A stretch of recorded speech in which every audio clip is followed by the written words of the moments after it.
they have hardly any offensive capability. If the United States of America, which has the most powerful military on the planet, working with the Israelis, the IDF, during the 40-day campaign from February 28th to April 8th, couldn't bring the Iranians to their knees, couldn't eliminate their missile and drone capabilities, the UAE and the Saudis certainly can't do it. In fact, if the UAE and the Saudis were smart, they'd be doing everything they can to discourage the United States from attacking Iran anymore, and certainly not going after civilian infrastructure. And furthermore, they'd be going to great lengths to work out some sort of modus vivendi with the Iranians. It's quite clear, Tom, that given that we live in this world where missiles and drones are such formidable weapons, and it's so difficult to come up with defenses against them, it makes no sense for any of the Gulf states to, number one, keep those American bases on their territory, or number two, pick a fight with the Iranians. All of these countries should do everything they can to work out some sort of modus vivendi. Of course, a lot of this gets back to the lead up to the strikes on February 28, John. We talked a lot about this at the time. President Trump, 3 days before the attacks, gave a 2-hour State of the Union address, a record, 2-hour State of the Union address, and he dedicated only 30 seconds to the Iran attack. And when the attack took place, it was supposed to last 4 to 6 weeks at most. We're now in the 21st week.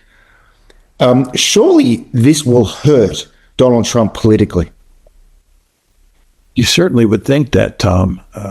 But a lot depends on just how attractive the Democratic Party is as an alternative. Yeah, good point. They're nominating socialists now in the primary process. That may not play well in Middle America.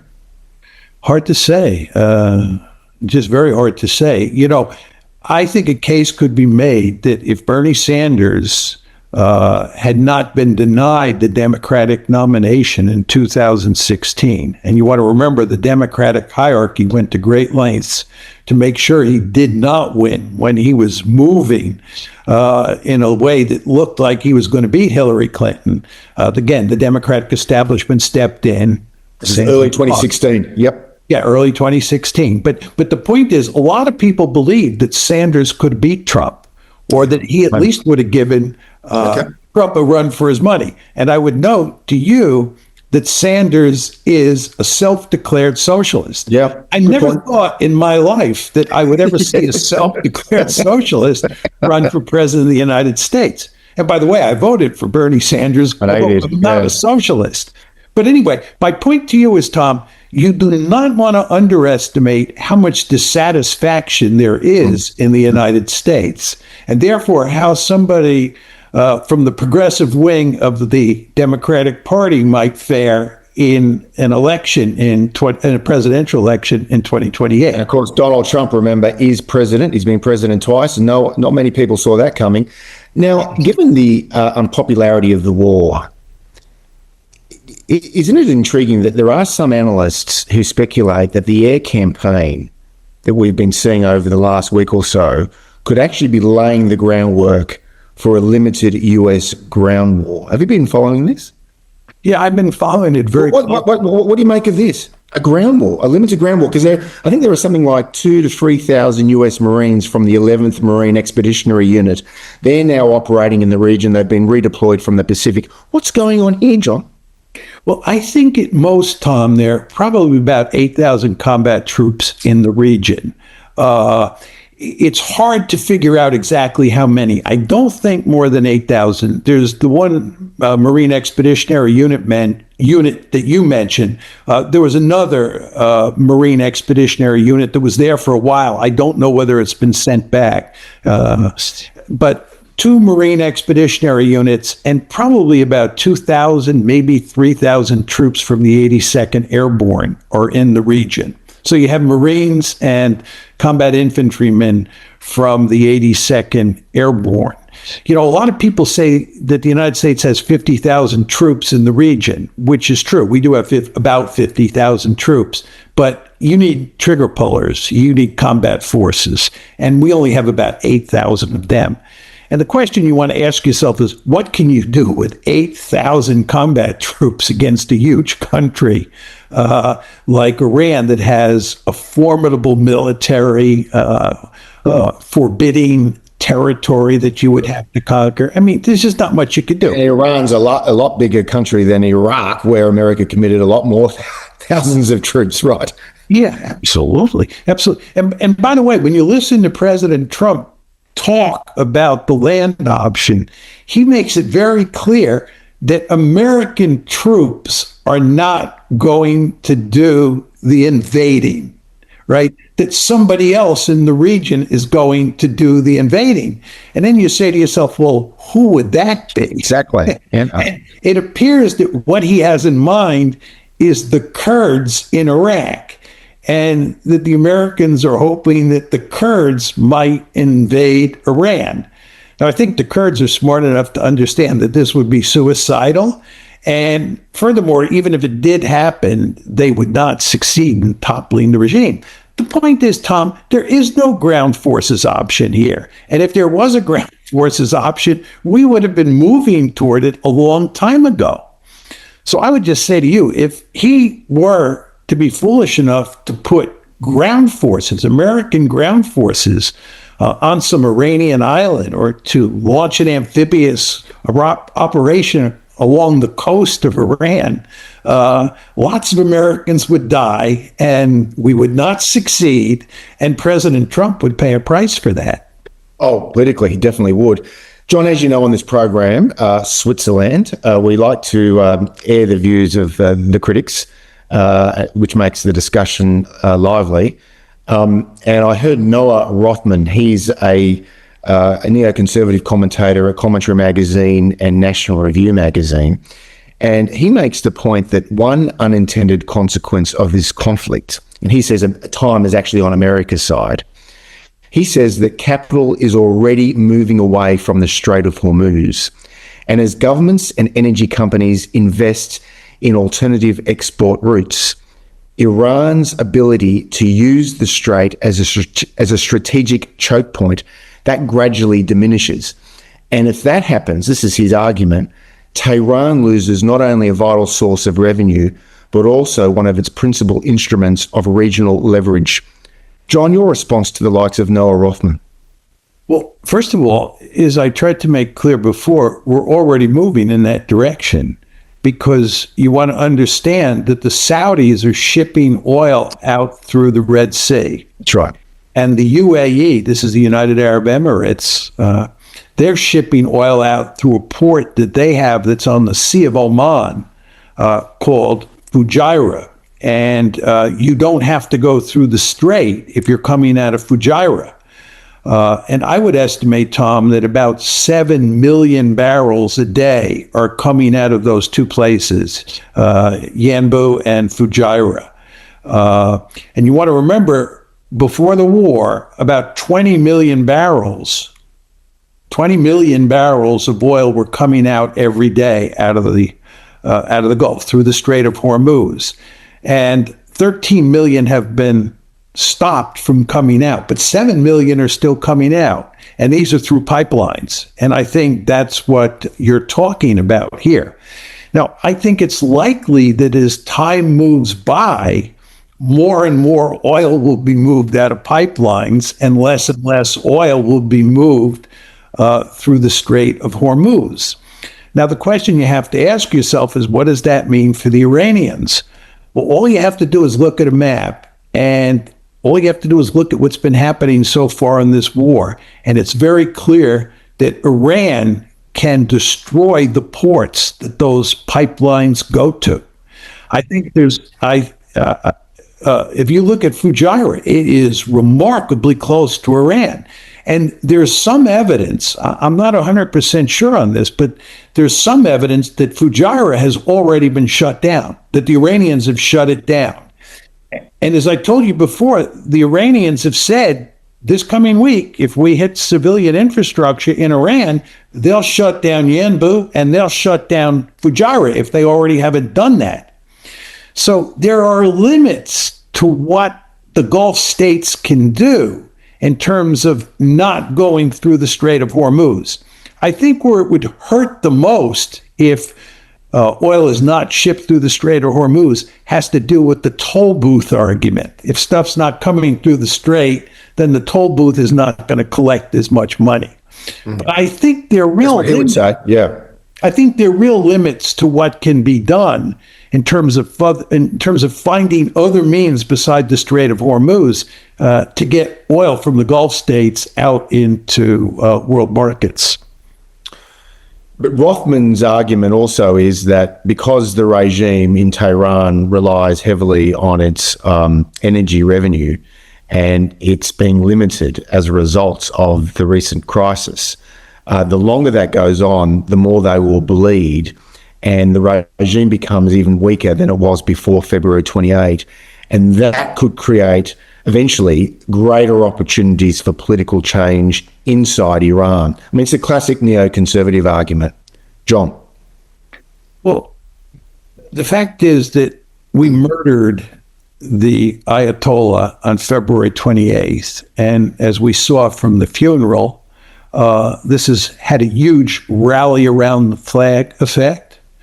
Furthermore, as I've said... nationalism, exactly. The idea that you can murder the head of state of a particular country and that this isn't going to cause people to rally around the flag is delusional. As I like to say, I remember when President Kennedy was assassinated back in 1963, whether you were a Democrat or a Republican, this was a matter of enormous concern to virtually every citizen in the country, whether you were a Republican or a Democrat. Our president had been assassinated. And when you assassinate Ayatollah Khomeini, you murder him, that's going to have a huge impact. But furthermore, Tom, the fact is that the United States and Israel have genocidal intentions when it comes to Israel, when it comes to Iran. All you have to do is listen to President Trump talk about what he's going to do to Iran under certain circumstances. Eliminate them as a functioning civilization, wipe them off the map if they don't do X, Y, and Z. The Iranians fully understand that the United States and Israel are an existential threat. And when you're dealing with an existential threat, you'll fight and die to the last person. If you, Tom Switzer, were an Iranian, I know you very well, I guarantee you would fight to the death to prevent the United States and Israel from defeating your country and ruining your country. It's just the way international politics works. And the neocons would come back to you, and indeed the Iranian diaspora, they would say that Iran faces enormous reconstruction challenges and a population increasingly dissatisfied with the regime. I mean, how significant are those internal pressures, John? That's been true for a long time, and we don't see any evidence that they're quitting. And furthermore, as you pointed out before, we're running out of munitions to pound them with. Yeah, I know. And what are we going to do? You want to inflict more punishment, more pain on the civilian population. Okay. Well, if you inflict pain on the civilian population, you start killing civilians, you magnify the rally around the flag effect, number one. And number two, you give the Iranians an incentive to go after civilian infrastructure in the Gulf and wreck those countries. Do you really want to do that? And the answer is no. And this is why Trump signed the Memorandum of Understanding. The thing that the neoconservatives hate, in large part because they're joined at the hip with Israel, is that Iran has basically won this war. It just drives them crazy that when you look at the Memorandum of Understanding, it's a surrender document for the United States, and it produces a disastrous strategic situation for Israel. That's true. But the question is, what's the alternative? And as I'm saying to you, if you look at the alternative strategies that the neoconservatives and the hawks more generally have in mind, it leads to more trouble. It doesn't lead to a solution to this problem. Okay, let's wrap this up by returning to the issue of this crisis and how it ends, the future of diplomacy. Now, on this program last week, John, our friend, your colleague at the University of Chicago's Political Science Department, Professor Robert Pape, he argued that the recent events have been vindicating his so-called escalation trap, and that the memo of understanding signed on June 17 is now effectively dead. But we also had on this program last week Joshua Landis, whom you know has been on this program before a few times. Josh is from the University of Oklahoma, and he told us that diplomacy remains salvageable. Where do you come down? Well, the fact is that we're going to have a new memo of understanding. The war can't go on forever. We don't have the munitions. And furthermore, we have other contingencies around the world, especially in East Asia, but also in Europe that we have to worry about. And on top of that, the administration is deeply concerned about the security situation in the Western Hemisphere.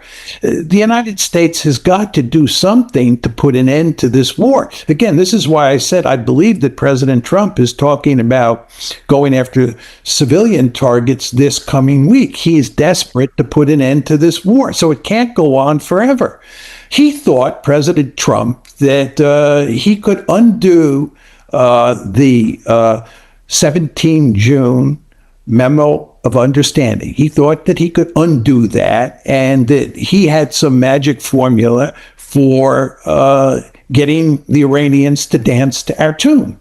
Well, he doesn't have a way to get the Ukrainians. But can he simply walk away, though, given everything that's happened?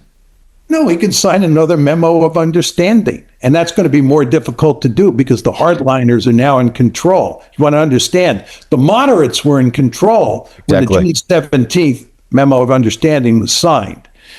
Now the hardliners are in control because the hardliners told the moderates that signing that agreement on June 17th was a mistake, and that would be the case. Well, so, doesn't that contradict your argument, though? If the hardliner is in control, they'll even strike for a harder bargain, and that'll make it even more difficult for Trump. It will, but the question is, what is Trump going to do? That's the question you have to ask yourself. What alternative does he have? Yeah, I know. Hey, is he going to continue the war? I know. No, I hear you, but just to wrap this up, I mean, you talk about the hardliners now being in control, the IRGC in control, and the moderates more sidelined. But what do you make? I mean, how much significance should we attach to Tehran's release of an Iranian American citizen last week? Hardly any at all. Right. Okay. Because some people have said that's a sign that Iran is still open to the negotiation path and returning to the MOU. Well, they are open to the negotiation path. There's no question about that. The question is, what do the negotiations look like? And what kind of deal are we going to come up with? That's the question here. I just want to emphasize, Tom, that you don't want to forget that we went into this war with 4 goals. And one was regime change. Number 2 was to eliminate Iran's nuclear enrichment capability. 3 was to eliminate their long-range missiles. And 4 was to get them to stop supporting the Houthis, Hamas, and Hezbollah. We have failed on all 4 of those goals. Furthermore, we now are in a situation which we were not on February 27th, where Iran controls the Strait and is going to control the Strait forever, whether as much oil goes out in the future as went out before February 28th is a different matter. But the fact is, Iran is going to control the Strait. America's alliance structure and its basing structure in the region has been destroyed. And very importantly, and we don't want to lose sight of this, we have no nuclear agreement. And that's what really spooked the Israelis, and to some extent the Americans, going back to the 12-day war last year and going back to the start of the war this time round. There's no nuclear agreement. And we have incentivized the Iranians to acquire nuclear weapons. I bet, Tom, if you and I were in charge in Tehran, we'd be scheming to figure out ways to get nuclear weapons for Iran if we were Iranian citizens. Why? Because it's a good idea from their point of view. All of this just tells you, when you think about where we are today compared to where we were on February 27th. And the same logic applies for the Israelis, where they are today compared to where they were on February 27th. It's quite clear that this war has been an unmitigated disaster for Israel and even for the United States.